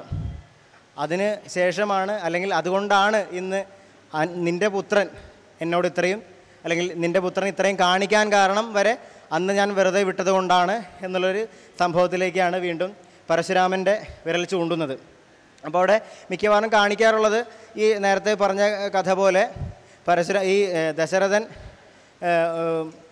സഞ്ചരിക്കുന്ന സമയത്ത് 10 ദിക്കിലേക്കും രഥങ്ങളൊക്കെ തെളിച്ച്, അല്ലെങ്കിൽ അത്രയും കേമനായിട്ടിരിക്കുന്ന ദശരഥൻ ഈ പരശുരാമൻ്റെ ഈ ക്ഷത്രിയരെ മുഴുവൻ നിഗ്രഹിച്ചു കൊണ്ടുവരുന്ന സമയത്ത് ദശരഥൻ്റെ വരവും ദശരഥൻ പേടിച്ച് ഈ പരശുരാമൻ്റെ കാൽക്കൽ വീണ് എന്നെ ഒന്നും ചെയ്യരുത് എന്ന് പറയുകയും ചെയ്യുന്ന കാര്യങ്ങൾ, അങ്ങനെ പരശുരാമൻ ഇയാളെ വെറുതെ വിടുന്നത്. പിന്നെ കാണിക്കാറുള്ളത് ഈ പുത്രകാമിഷ്ടി യാഗം ചെയ്ത് പുത്രന്മാരുണ്ടായ കാര്യങ്ങളൊക്കെ കാണിക്കാറുണ്ട്. അല്ലെങ്കിൽ ഇയാളുടെ കേമത്തരങ്ങളൊക്കെയും കാണിക്കുന്ന, അങ്ങനെ പലതരത്തിൽ ഓരോ നടന്മാരും തൻ്റെ വൈയക്തികമായിട്ടുള്ള രീതിയിലാണ് ആ ഭാഗത്തുള്ള ആട്ടങ്ങളൊക്കെയും കാണിക്കാറുള്ളത്. ഏതായാലും പൊതുവിൽ ആ ഭാഗത്തുള്ള ആട്ടങ്ങൾ പരശുരാമൻ ദശരഥൻ്റെ കാര്യങ്ങളെ വർണ്ണിച്ചുകൊണ്ടാണ്, അല്ലെങ്കിൽ ആ ഒരു കഥകളൊക്കെ ഉൾക്കൊള്ളിച്ചുകൊണ്ടാണ് ഉത്തമ ദശരഥൻ തൻ്റെ എന്ന ഭാഗത്തുള്ള ആട്ടങ്ങൾ കാണിക്കാറുള്ളത്. അത് 3ാമത്തെ വട്ടം വെച്ച കലാശം അതോടുകൂടി തീരും.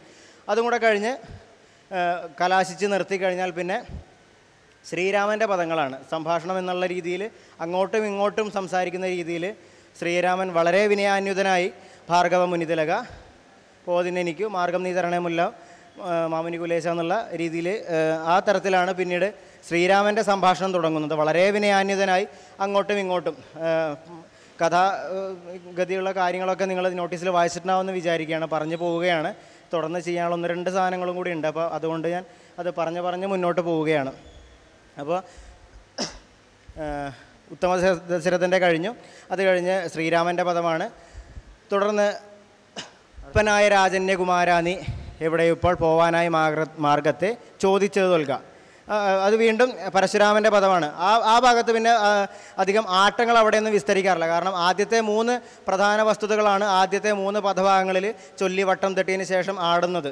തുടർന്ന് ഇങ്ങോട്ട് പിന്നെ മെല്ലെ മുന്നോട്ട് പോവുകയാണ്. കഥാഗതി മെല്ലെ മുന്നോട്ട് പോവുകയാണ്. ഈ അല്പനായ രാജന്യകുമാര, ഈ അല്പനായ രാജകുമാര, നിനക്ക് വഴി എവിടേക്കാണ് നിനക്ക് എങ്ങോട്ടാണ് പോകേണ്ടത്? നിനക്ക് ഞാൻ വഴി തരാം.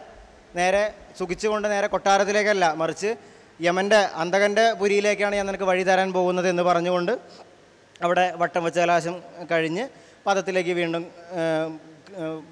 പോവുകയാണ്. വീണ്ടും ശ്രീരാമൻ്റെ മറുപടി, ഞാൻ ഇവിടെ മുന്നമെങ്ങു നിന്ന് ഞാനിങ്ങു അല്ലേ, മുന്നമെങ്ങു നിന്ന് ഞാനിങ്ങു പോന്നു, എന്നാൽ അങ്ങു തന്നെ പോകുന്നതിന് എനിക്ക് മാർഗത്തെ തരിക എന്ന് വീണ്ടും പറയുന്നു. അപ്പോഴാണ് ഉത്തരമെന്നോടിതാനും യുദ്ധമുരയ്ക്കാതെ യുദ്ധം തന്നിടുക മമ ഒട്ടും വൈകിടാതെ എന്ന പരശുരാമൻ്റെ വീണ്ടും ഒരു പദമാണ്. എന്നോട് ഇത്തരത്തിൽ എൻ്റെ മുമ്പിൽ നിന്ന് അഹങ്കാരത്തോടെ ഉത്തരം പറയാതെ മറുത്തുത്തരം പറയുക, അല്ലെങ്കിൽ തർക്കുത്തരം പറയുക. നിനക്ക് എങ്ങോട്ടാണ് പോകേണ്ടതെന്ന് ചോദിച്ചപ്പോൾ ഞാൻ എവിടെ നിന്നാണോ വന്നത് എനിക്ക് അങ്ങോട്ട് തന്നെയാണ് പോകേണ്ടതെന്ന മറുപടിയാണ് ശ്രീരാമൻ പരശുരാമൻ്റെ മുമ്പിൽ പറഞ്ഞത്. അപ്പോൾ പരശുരാമൻ അതിനെ വല്ലാത്തൊരു തർക്കമായിട്ട് കണ്ടുകൊണ്ട് പറയുകയാണ്, എന്നോട് തർക്കിക്കേണ്ട, എന്നോട് ഉത്തരം നീ പറയണ്ട, വിനയാന്വിതനായിട്ട് നിന്നുകൊണ്ട് നീ മെല്ലെ മെല്ലെ നീ എന്നോടത്ത് തർക്കിക്കാൻ വരണ്ട, അത് എനിക്ക് നീ യുദ്ധം തന്നേ മതിയാകൂ എന്ന് പറയുകയാണ്. നേരത്തെ പറഞ്ഞു ഇവിടെ പരശുരാമൻ്റെ ഒരു കോംപ്ലക്സ് ആയിട്ട് നമ്മൾ മനസ്സിലാക്കേണ്ടതിൽ പരശുരാമന് ഒരു ഗർവുണ്ടാക്കാനുള്ളൊരു കാരണം, അല്ലെങ്കിൽ അയാൾക്കുള്ളൊരു പ്രശ്നം എന്തെന്നാൽ ശിവൻ്റെ വില്ലൊടിച്ചു. തന്നെയുമല്ല ജനങ്ങൾ പറയുന്നത് കേട്ടോ, രാമൻ ജയിക്കട്ടെ. അപ്പോൾ നമ്മൾ രാമായണത്തിലൊക്കെ വായിക്കാറുണ്ട്, അല്ലെങ്കിൽ ഇതിൻ്റെ ഒരു മെയിൻ ലൈനായിട്ട് തന്നെ നമുക്ക് പറയാൻ കഴിയുന്നതാണ് ഈ ഞാനൊഴിഞ്ഞുണ്ടോ രാമനി ഭുവനത്തിങ്കൽ എന്ന് പറയുന്ന ആ ഒരു വരിക്കുള്ള ഒരു ഊന്നലാണ് ഇവിടെ പരശുരാമൻ വീണ്ടും വീണ്ടും പറഞ്ഞുകൊണ്ടിരിക്കുന്നത്. കാരണമില്ലാതില്ല, നിൻ്റെ പേരെന്താണ്? ശ്രീരാമൻ. അത് തന്നെയാണ് കാരണം. അപ്പോൾ ഈ ഭൂമിയിൽ ഒരൊറ്റ രാമൻ മതി, നീയും ഞാനും ആയിട്ട് 2 രാമന്മാരിവിടെ വേണ്ട. അതുകൊണ്ട് ഇന്നിവിടെ യുദ്ധം എനിക്ക് വേണം, അതുകൊണ്ട് അതിനൊട്ടും വൈകേണ്ട, ഉത്തരം എന്നോടിതാനെന്ന് പറഞ്ഞ് അവിടെ ഒരു കഥ കൂടെ നമ്മുടെ കഥകളി അവതരണത്തിൽ കാണിക്കാറുണ്ട്. അതും രാമൻകുട്ടി നാരായണനിലൂടെ നടപ്പായതാണ്. വള്ളത്തോളിൻ്റെ ശിഷ്യനും മകനും എന്ന ആ കവിത. അതായത് ശ്രീപരമേശ്വരൻ്റെ മകനായിട്ടുള്ള ഗണപതിയും ശിഷ്യനായിട്ടുള്ള പരശുരാമനും തമ്മിലുള്ളൊരു ഏറ്റുമുട്ടലിൻ്റെ ഒരു കഥ ഇവിടെ ഉത്തരം പറയുന്ന ആ കാരണത്തിന് നിദാനമായിട്ട് കഥ ആയിട്ട് ആടാറുണ്ട്. ഈ പരശുരാമൻ തൻ്റെ അഭ്യാസമൊക്കെ ശസ്ത്രാഭ്യാസങ്ങളൊക്കെ പൂർത്തീകരിച്ച് ഒരിക്കൽ പരമശിവനെ കാണാൻ ചെല്ലുകയും അങ്ങനെ മഴു വരമായിട്ട് അയാൾക്ക് കൊടുക്കുകയും പിന്നീട് ഒരു ദിവസം വീണ്ടും ദർശനത്തിനായിട്ട് ചെല്ലുന്ന സമയത്ത് ശ്രീപരമേശ്വരനും പാർവതിയും അവിടെ കൈലാസത്തിനകത്ത് ഇരിക്കുന്ന സമയത്ത് മറ്റാർക്കും കടന്നു ചെല്ലാൻ അനുവാദമില്ലാത്ത ഒരു സമയത്ത് പരശുരാമൻ കയറി ചെല്ലുകയാണ്. പരശുരാമനെ സംബന്ധിച്ച് ഏത് സമയത്ത് വേണമെങ്കിലും ഗുരുനാഥനെ ചെന്ന് കാണാനുള്ള അനുവാദമുണ്ട്. പക്ഷേ അത് ഗുരുനാഥനും ശിഷ്യനും മാത്രം അറിയുന്ന കാര്യമാണ്. ആ ഒരു സാഹചര്യത്തിലേക്ക് പരശുരാമൻ വരികയും എന്നാൽ അവിടെ ഗോപുരവാതിൽക്കൽ കാവൽക്കാരനായിട്ട് ശ്രീഗണപതി നിൽക്കുന്നുണ്ട്. അപ്പം പരശുരാമൻ ചെല്ലുന്ന സമയത്ത് ശ്രീഗണപതി തടുക്കുകയാണ്. എങ്ങോട്ടാണ് പോകുന്നത്? എനിക്ക് ഗുരുനാഥനെ കാണേണ്ടത്. ഇപ്പോഴാർക്കും അച്ഛനെ കാണാൻ ആർക്കും അനുവാദമില്ല, അതുകൊണ്ട് അങ്ങ് മടങ്ങിപ്പോയാലും. ഞാൻ മടങ്ങിപ്പോവാനോ? ഞാൻ വച്ച കാല് പിന്നിലേക്ക് വലിക്കാറില്ല, അതുകൊണ്ട് ഞാൻ മടങ്ങിപ്പോവില്ല. പറഞ്ഞിട്ട് കാര്യമില്ല, അങ്ങ് പോയേ തീരുമെന്നുള്ളത് ഗണപതിയും ശാഠ്യം പിടിക്കുകയാണ്. ഞാൻ പരശുരാമനാണ്, ഓർത്തോ, ഞാൻ ഗണപതിയാണ്, എന്താ അങ്ങ് ഓർത്തോ. അങ്ങനെ പരസ്പരം രണ്ടുപേരും വാക്തർക്കത്തിൽ ഏർപ്പെടുകയും അത് വൈകാതെ നേരെ കായികാഭ്യാസത്തിലേക്ക് എത്തുകയും അവർ തമ്മിലൊരു ഘോരമായിട്ടുള്ള യുദ്ധം തന്നെ, ഒരു പ്രശ്നാന്തരീക്ഷം അവിടെ ഉണ്ടാവുകയും പരശുരാമനും ഗണപതിയും തമ്മിലൊരു യുദ്ധമുണ്ടാവുകയും ആ യുദ്ധത്തിൻ്റെ ഇടയിൽ വെച്ച് ഗണപതി തൻ്റെ തുമ്പിക്കൈ കൊണ്ട് പരശുരാമനെ വലിച്ചൊരു ഏറ് കൊടുക്കുകയാണ്. ആ ഏറിൽ വളരെയധികം ക്രുദ്ധനായിട്ടുള്ള പരശുരാമൻ എണീറ്റ് ദേഷ്യത്തോടെ ചാടി തൻ്റെ ഗുരുനാഥൻ തനിക്ക് നൽകിയ ആ മഴുകൊണ്ട് തന്നെ ഗുരുനാഥൻ്റെ മകൻ്റെ ആ കൊമ്പ് വെട്ടുകയും അവിടെ മുഴുവൻ ചോരപ്രളയം ഉണ്ടാവുകയും ചെയ്യുന്നു. അപ്പം ഈ പ്രശ്നങ്ങളൊക്കെയും കേട്ട് ആകെ വെപ്രാളപ്പെട്ട് ശ്രീപരമേശ്വരനും പാർവതിയും അവിടെ പ്രത്യക്ഷപ്പെടുകയും ശിഷ്യൻ്റെയും മകൻ്റെയും മുഖത്ത് നോക്കുകയും ഒന്നും പറയാൻ കഴിയാത്ത അവസ്ഥയിൽ അവിടെ നിന്ന് മറയുകയും ചെയ്യുന്നു. അപ്പം ഈ ഒരു കഥ അവിടെ പരശുരാമൻ ആടാറുണ്ട്. ഇതിൻ്റെ അവസാനം വീണ്ടും ഞാൻ നേരത്തെ പറഞ്ഞൊരു വസ്തുതയിലേക്ക് തന്നെയാണ്. ഈ ഒരു കഥ ആടിയിട്ട് വീണ്ടും പരശുരാമൻ എത്തുന്നത് ഈ ഒരു സാഹചര്യത്തിലേക്കാണ്. അന്ന് നിൻ്റെ അച്ഛനായിട്ടുള്ള പരമശിവൻ പോലും ആ ഗണപതിയുടെ അച്ഛനായിട്ടുള്ള പരമശിവൻ പോലും ശിഷ്യനായിട്ടുള്ള ഈ എന്നോട്, അല്ലെങ്കിൽ അദ്ദേഹത്തിൻ്റെ മകൻ എന്നോട് തർക്കുത്തരം പറഞ്ഞു. അതുകൊണ്ട് ആ ഗണപതിയുടെ കൊമ്പ് ഞാൻ വെട്ടി. എന്നിട്ടും ആ പരമേശ്വരൻ എന്നോടൊന്നും, ഗണപതിയുടെ അച്ഛനായിട്ടുള്ള പരമേശ്വരൻ പോലും എന്നോട് യാതൊന്നും പറഞ്ഞില്ല. അല്ലെങ്കിൽ അന്ന് മറുത്തുത്തരം പറഞ്ഞ ഗണപതിയോട് വരെ ചെയ്തത് ഞാൻ, എൻ്റെ ഗുരുനാഥൻ്റെ പുത്രനോട് വരെ ഞാൻ ചെയ്തത് അതാണ്, പിന്നെയാണോ നീ? ആ ഒരു തരത്തിലേക്ക് സംഭാഷണത്തിനെ കൊണ്ടുപോവുകയും തുടർന്ന് വീണ്ടും വട്ടം വെച്ച കലാശത്തിലേക്ക് നീങ്ങുകയും ചെയ്യുകയാണ്. വീണ്ടും അവിടുന്ന് പ്രശ്നാന്തരീക്ഷം മുന്നിലേക്ക് തന്നെ പോവുകയാണ്. ഹേതുവൊന്നും കൂടാതെ കണ്ടിപ്പോൾ യുദ്ധം ചെയ്യുവാൻ ഏതൊരുത്തൻ മോഹിപ്പത് ചേതോഹരശീലാന്ന് ശ്രീരാമൻ്റെ വീണ്ടും മറുചോദ്യം വരികയാണ്. ദാശരഥിയായ രാമനെങ്കിലും ഈ ഭാർഗവ രാമനെങ്കിലും ഭൂമിയിൽ രണ്ടിലൊന്നേ ആവും എന്നുള്ളൊരു ഉത്തരത്തിലേക്ക് പരശുരാമൻ കൊണ്ടെത്തുകയും അവിടെ ആ ഒരു സന്ദർഭത്തിൻ്റെ ഒരു ഏകദേശം ഒരു പകുതി എന്നുള്ളൊരു തരത്തിലേക്ക് അവിടെ നാലാമിരട്ടി എന്ന ആദ്യം നമ്മൾ കണ്ട ഒരു നാലാമിരട്ടി കലാശം പോലെ തന്നെ പരശുരാമൻ കലാശത്തോടുകൂടി നിർത്തുകയും ആ ഒരു കലുഷിതമായ അന്തരീക്ഷത്തിലേക്ക് ശ്രീരാമൻ്റെ അച്ഛനായിട്ടുള്ള ദശരഥൻ്റെ ഒരു സംഭാഷണമാണ് തുടർന്ന് വരുന്നത്. ഭൃഗുപതേ ഭാർഗവ. അങ്ങനെ പരശുരാമനോട് ശ്രീരാമൻ്റെ അച്ഛനായിട്ടുള്ള ദശരഥൻ പണ്ടെങ്ങനെയാണോ അദ്ദേഹത്തിൻ്റെ കാൽക്കൽ വീണ് കേണ അപേക്ഷിച്ചത് അതുപോലെ തന്നെ ഭൃഗുപതേ ഭാർഗവ എന്ന് പറഞ്ഞ് ആ പദത്തിൻ്റെ ആലാപനമൊക്കെ അത്തരത്തിൽ തന്നെയാണ്. പരശുരാമനോട് എൻ്റെ പുത്രരിൽ എന്തെങ്കിലും തെറ്റുകുറ്റങ്ങളുണ്ടെങ്കിൽ ക്ഷമിക്കണം. അടിമലരിൽ അടിമപ്പെടും അടിയരുടെ തനയരെ എന്തായിരുന്നു വരികൾ? അരുതരുത് കോപമത് കളക എന്ന് പറഞ്ഞ് ഈ ദശരഥൻ്റെ പദത്തിൻ്റെ അവസാനത്തോട് കൂടിയിട്ട് ഈ കോപത്തിൻ്റെ അത്യുന്നതിയിലേക്ക് എത്തിക്കൊണ്ട് ഇവർ പറയുന്നതൊന്നും ചെവിക്കൊള്ളാൻ ഈ ഭാർഗവരാമൻ തയ്യാറാകാതെ വരികയും ഈ ദശരഥൻ്റെ വാക്കുകൾ കേട്ട് കൂടുതൽ ദേഷ്യപ്പെടുകയും അതിൻ്റെ അവസാനം ഈ പരശുരാമൻ്റെ കാൽക്കലേക്ക് സർവാപരാധം എൻ്റെ തെറ്റുകളൊക്കെയും പൊറുത്താലും എൻ്റെ പുത്രന്മാരിൽ അനുഗ്രഹം ചൊരിഞ്ഞാലും എന്ന് പറഞ്ഞ് പരശുരാമൻ്റെ കാൽക്കലേക്ക് വീഴുന്ന ഈ ദശരഥൻ്റെ തലയിൽ കാലുകൊണ്ട് ആഞ്ഞ് പ്രഹരിക്കുകയാണ് പരശുരാമൻ.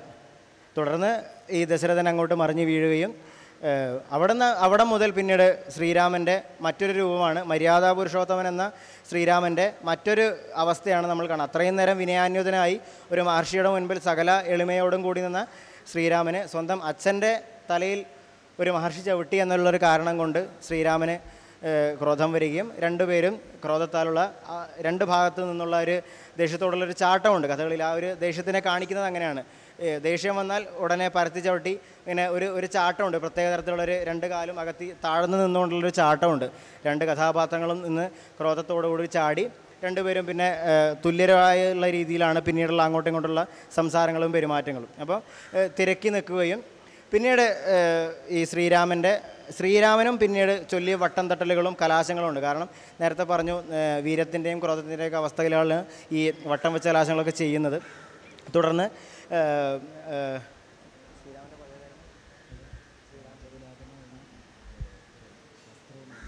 ശസ്ത്രവുമേന്തി അണഞ്ഞത്. അതിന് തൊട്ട് മുൻപ് രാജകൂലാധമ നിന്നോട് ചരിതം രാജസം അധികം അനോച്ചെന്ന് പറഞ്ഞ് പരശുരാമൻ്റെ പദമുണ്ട്.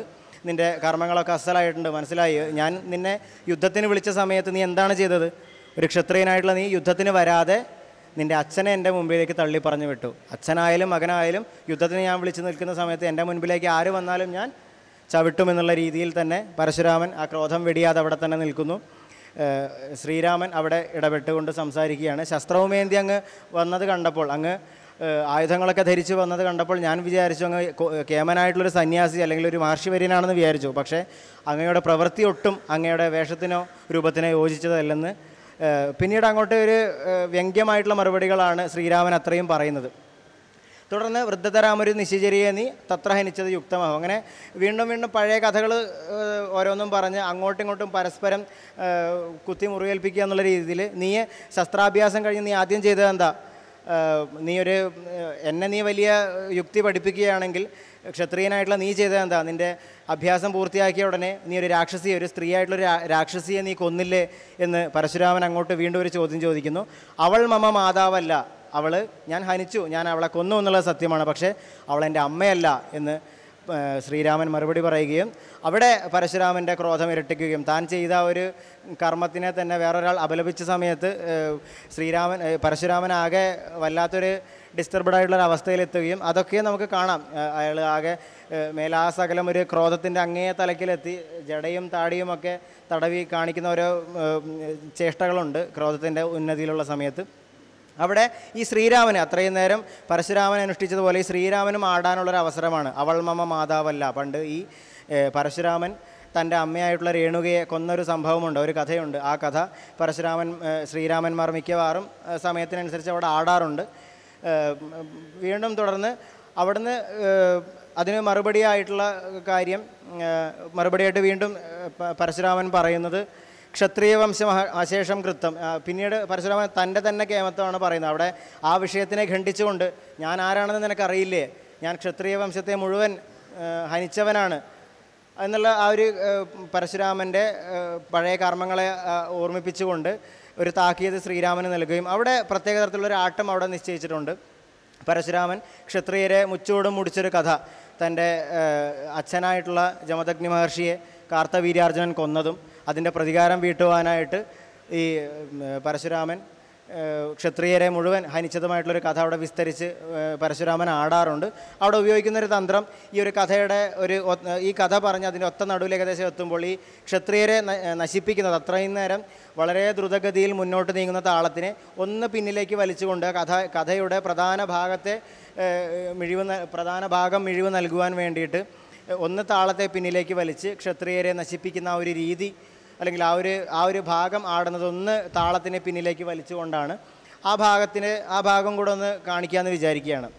അവിടെ സാധാരണയായിട്ട് ആടുന്ന ആട്ടത്തിന് പല ഉൾപ്പിരിവുകളായിട്ടുള്ള കഥകൾ കേട്ടിട്ടുണ്ട്. അതായത് ഈ പരശുരാമൻ തീർത്ഥാടനത്തിന് പോയ സമയത്ത് ഈ ജമദഗ്നി മഹർഷിയുടെ ആശ്രമത്തിലേക്ക് കാർത്തവീര്യാർജുനനും സൈന്യവും ഒക്കെ ഒരു ദിവസം നായാട്ട് കഴിഞ്ഞ് എത്തുകയും ആ സമയത്ത് ഈ രാജാവിനും കൂട്ടർക്കും വളരെ വിഭവസമൃദ്ധമായിട്ടുള്ള ഭക്ഷണം ജമദഗ്നി മഹർഷി ഒരുക്കി കൊടുക്കുകയും ചെയ്യുന്നുണ്ട്. അപ്പം ആ സമയത്ത് കാർത്തവീര്യാർജുനൻ ചോദിക്കുന്നുണ്ട്, അങ്ങേക്ക് ഇത്ര പെട്ടെന്ന് എങ്ങനെയാണ് ഞങ്ങൾക്ക് ഇത്രയും പേർക്ക് സമൃദ്ധമായൊരു ഭക്ഷണം തയ്യാറാക്കി തരാൻ കഴിഞ്ഞത്? അപ്പോൾ അതിന് മറുപടിയായിട്ട് ജമദഗ്നി മഹർഷി പറയുന്നുണ്ട്, അത് എൻ്റെ വൈശിഷ്ട്യം കൊണ്ടല്ല, എൻ്റെ മകളായിട്ടുള്ള സുമംഗല അല്ലെങ്കിൽ നന്ദിനി, കാമധേനു, അങ്ങനെ പല പേരുകളും ആ സ്ഥലത്ത് അറിവായിട്ടുണ്ട്. ഇപ്പോൾ അത് ഏതാണ് കൃത്യമായിട്ടുള്ളതെന്ന് അറിയില്ല.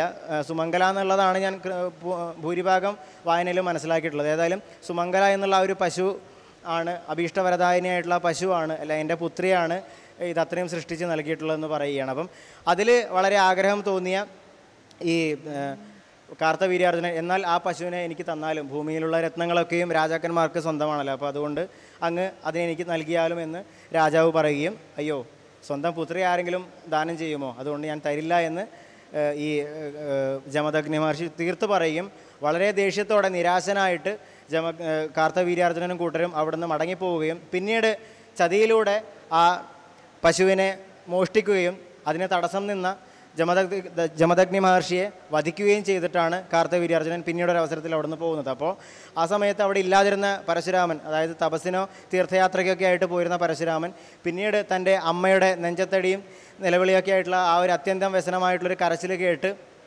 തപസ്സിൽ നിന്നും ഞെട്ടിയുണർന്ന് തിരിച്ച് ആശ്രമത്തിലേക്ക് വരുമ്പോൾ 21 വട്ടം നെഞ്ചിലും തലയിലുമായി ആഞ്ഞടിച്ച് നിലവിളിക്കുന്ന തൻ്റെ അമ്മയായിട്ടുള്ള രേണുകയാണ് കാണുന്നത്. അപ്പം കാര്യമെന്തെന്ന് ആരാഞ്ഞപ്പോൾ തൻ്റെ അച്ഛൻ്റെ ശവശരീരം കാണാനുണ്ട്, വെട്ടിക്കൊലപ്പെടുത്തിയത് കാണാനുണ്ട്. കാരണം എന്തെന്ന് ആരാഞ്ഞപ്പോൾ കാർത്തവീര്യാർജുനനാണ് ഇപ്രകാരം ചെയ്തു നോക്കിയും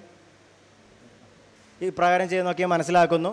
തുടർന്ന് ഇങ്ങനെ ചെയ്ത രാജാക്കന്മാരുടെ വംശത്തെ മുഴുവൻ ഞാൻ മുച്ചോടും മുടിക്കുമെന്ന ശബ്ദമെടുത്ത് അതിനായി പുറപ്പെട്ട് തിരിഞ്ഞ് വീണ്ടും നേരത്തെ പറഞ്ഞ ആ ഒരു കാലം വലിച്ചുകൊണ്ടുള്ള ആട്ടത്തിലേക്ക് നിഷ്ക്രമിക്കുകയാണ് ചെയ്യുന്നത്. അവിടെ ഈ ആട്ടം ക്ഷത്രിയ വംശം എന്നുള്ള പ്രസിദ്ധമായ ആട്ടത്തിൻ്റെ ആവിഷ്കാരം അവിടെയാണ് വരുന്നത്. ഈ കഥ തന്നെ പലതരത്തിൽ കേട്ടിട്ടുണ്ട്. അതിലേക്ക് ഇപ്പോൾ കടക്കുന്നില്ല. ഈ ഒരു ക്ഷത്രിയ വംശം എന്നുള്ള ഒരു ഭാഗത്തിൻ്റെ ആ താളം വലിച്ചുകൊണ്ടുള്ള ഭാഗം മാത്രം ഒന്ന് കാണിച്ചിട്ട് മുന്നോട്ട് പോകാമെന്ന് വിചാരിക്കുക.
ക്ഷത്രിയ വംശത്തിന് ശേഷം ഈ വീണ്ടും ശ്രീരാമൻ അങ്ങനെയെങ്കിൽ അങ്ങയുടെ മുമ്പിൽ നിൽക്കുന്ന ഞാൻ ആരാണ്? അങ്ങ് ഇത്രമാത്രം ക്ഷത്രിയന്മാരെ വധിച്ചിട്ടുണ്ടെങ്കിൽ അങ്ങ് അതുകൊണ്ട് നേടിയത് എന്താണ്? അങ്ങയുടെ മുൻപിൽ നിൽക്കുന്ന ആയുധമായിട്ട് നിൽക്കുന്ന ഞാൻ ആരാണ് എന്നുള്ള ഒരു ചോദ്യം ശ്രീരാമൻ പ്രതിവചിക്കുന്നു. തുടർന്ന് പരിചയോട് നീ എന്നോട് ചാപത്തെ എന്ന് പറഞ്ഞ് ശൈവചാപത്തെ നീ ഒടിച്ചിട്ടുണ്ടെങ്കിൽ വൈഷ്ണവചാപത്തെയും നീ കുലയ്ക്കണമെന്ന് ആവശ്യപ്പെട്ടുകൊണ്ട് പരശുരാമൻ തൻ്റെ കയ്യിലുള്ള വിശിഷ്ടമായ വില്ലിനെ ഈ ശ്രീരാമന് നേർക്ക് നീട്ടുകയും അങ്ങനെ ശ്രീരാമൻ ആ വില്ല് കുലയ്ക്കുകയും അപ്രതീക്ഷിതമായ ആ സംഭവത്തിനൊടുവിൽ യാഥാർത്ഥ്യം എന്തെന്ന് അറിഞ്ഞ പരശുരാമൻ ക്രോധത്തിൽ നിന്നും ക്രമേണ സത്യാവസ്ഥ മനസ്സിലാക്കി ഭക്തിയുടെ രസത്തിലേക്ക് ക്രമേണ നിഷ്ക്രമിച്ച് ഈ ശ്രീരാമനുമായിട്ടുള്ള കാര്യങ്ങൾ എന്താണ് അപ്പോഴത്തെ പരമാത്മാവ് എന്തെന്നും ചൈതന്യം എന്തെന്നും എല്ലാം മനസ്സിലാക്കി രണ്ടുപേരും ഒരേ അവതാരങ്ങളാണെന്ന് മനസ്സിലാക്കി തൻ്റെ തപശക്തിയെ മുഴുവൻ അങ്ങ് അമ്പെയ്താലും എന്ന് പറഞ്ഞ് വീണ്ടും തപസ്സിനായിട്ട് പരശുരാമൻ ശ്രീരാമൻ്റെ സമീപത്തു നിന്നും യാത്രയാവുന്നതോടുകൂടിയിട്ടാണ് കഥ അവസാനിക്കുന്നത്. എൻ്റെ പരിചയമെല്ലാമേ കൊണ്ടും മൈക്കുമായിട്ട് ബന്ധപ്പെട്ട് സംസാരിക്കേണ്ടി വരുന്ന ആവശ്യകതകൾ വളരെ കുറവായതുകൊണ്ടും എനിക്ക് ഞാൻ എൻ്റെ പരിമിതികളിൽ നിന്നുകൊണ്ടാണ് എനിക്കറിയാവുന്ന ചില കാര്യങ്ങളൊക്കെ പങ്കുവെച്ചത്. ചെയ്യാൻ ഉദ്ദേശം പല കാര്യങ്ങളും പറഞ്ഞിട്ടില്ല, ചെയ്തിട്ടില്ല. അപ്പം സമയത്തിൻ്റെ പരിമിതി ഉള്ളതുകൊണ്ട് ഞാൻ നിർത്തുകയാണ്. അപ്പോൾ ഇത്രയും നേരം കേട്ടിരുന്ന എല്ലാവർക്കും ഒരുപാട് സന്തോഷത്തോടെ നന്ദി അറിയിച്ചുകൊണ്ട് നിർത്തട്ടെ. നമസ്കാരം.